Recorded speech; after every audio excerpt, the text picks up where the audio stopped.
then, yes, God created man and then put us in the Garden of Eden. And then the latter part is what is very interesting to me. We are supposed to keep it. That is where the emphasis is to me. God put us all on this planet, and we are expected to keep the planet safe. But what are we doing? What are you and I doing? Maybe it's a little bit of ignorance, but let me tell you a story about us, especially those of us in Ghana. About 100 years ago, if you wanted to drink water on the streets, usually people carried pots. In Tree, we call it enyina. And then they carried it around, and then if you want water to drink, they fetch some for you with calabash, and then you give some few shillings. So that's how come people were getting water to drink outdoor. In the house, in the homes, we all had enyina in our homes. But outdoor, you have to buy and then drink with a calabash. But the challenge with that is, if it's 100 people that buy from one person, at a given day, they all drink from that one or two calabashes, which is not exactly cool with hygiene. And then we moved to a more modified form. Now, the water was not in enyina because sometimes the pot was getting burst and the rest. So we switched to plastic buckets and then plastic cups. Also, the same problems keep coming here and there. And then we moved to the conventional penny di penny. I know most of us are aware of that. They usually tie that, they press it a little, and then keep it in the fridge. Now they use that approach for making of ice blocks. Yes, we moved to that too. So there was a little bit of plastic initiation, and then it came to solve the problem a little. The penny di penny too, it came that they said some people have some diseases on their fingers, they don't filter the water well, a lot of hula balloons, and then that one too got out of the system. And now we have the almighty pure water and plastic bottles that we all have around. This is good. It has come to solve a lot of problems. In fact, God said we should use the conscience that He has given us to make us comfortable in the environment. But then He did not forget to ask that we keep it. God asked that we should keep the environment. And if we are choosing to ignore this, then that means we are not respecting our Father. Why am I saying this? The only plastic that you cannot find on this planet, as of now, is the one that has never been produced. Let me break this down into perspective. What I mean is every plastic that has ever been produced still exists somewhere. And where does it end up? In the sea. Got this? You can name a few. Those of us who think we are smart, we burn them. And that is deadly. It releases a lot of carcinogens. And if I say carcinogens, cancer-causing stuffs. Those days, 100 years ago, what was cancer in this part of our world? We didn't hear that. Now it's so common, even more than headache. And it's because of our own actions. God has given us a direction. I'm putting you onto this earth. Of course, enjoy the fruits, but keep it. So if we fail to keep it, and then these things are happening to us, should we go back to Him and pray for a miracle when we know what we have to do?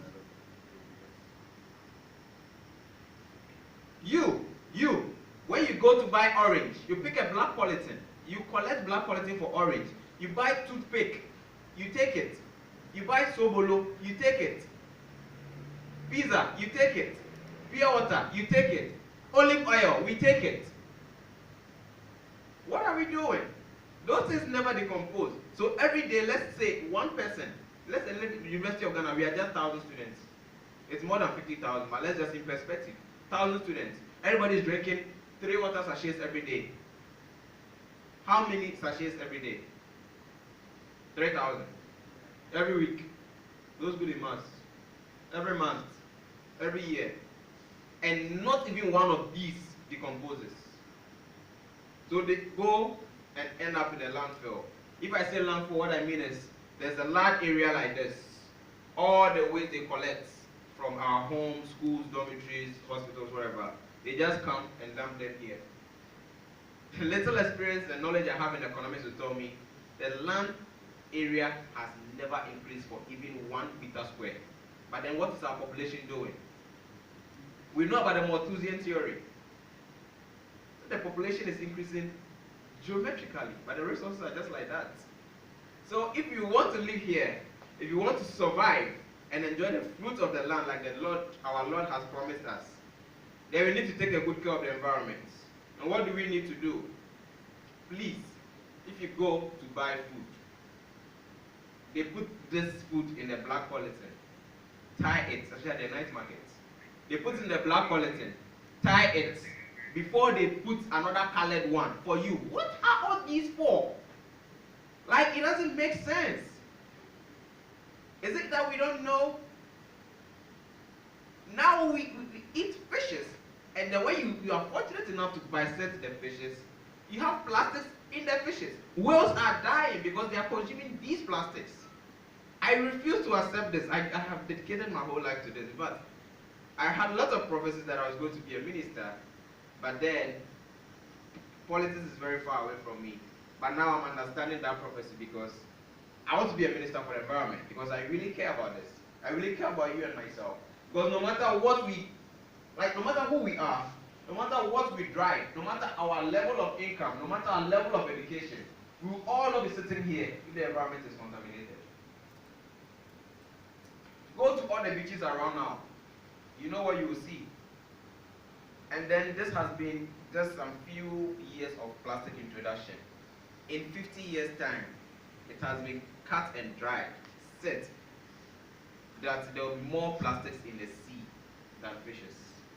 So what do you expect our fishermen to do? What should they bring to us to eat? And then when the fishes are expensive, we're going to blame the government or what?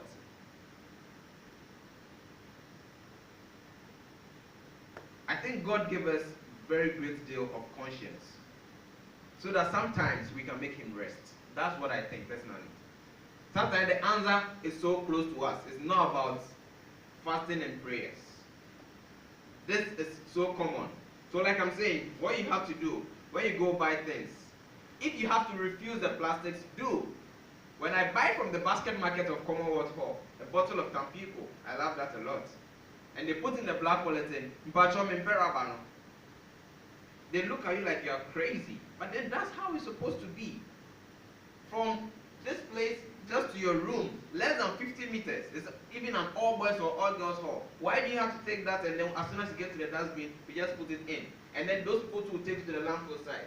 And then plastic is a petroleum product. The chewing gum you chew is plastic. We microwave our foods in styrofoam, takeaway packs. Just do this little experiment. The takeaway pack that we use in packaging our Indomie and the rest. Just squeeze some lemon juice on it for 30 minutes. On top, close it and put it on top. You come and see the lemon juice inside the food.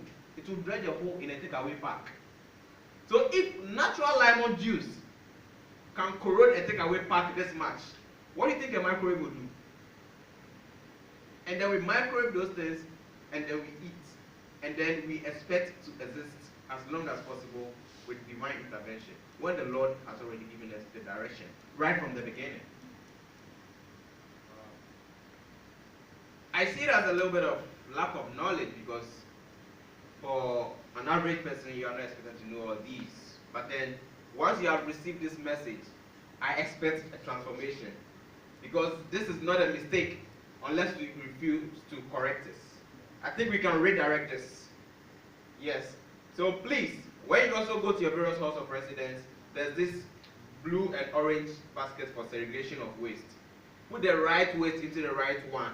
That way we are able to give the waste a second life. It doesn't end up in the sea, gutter, or doesn't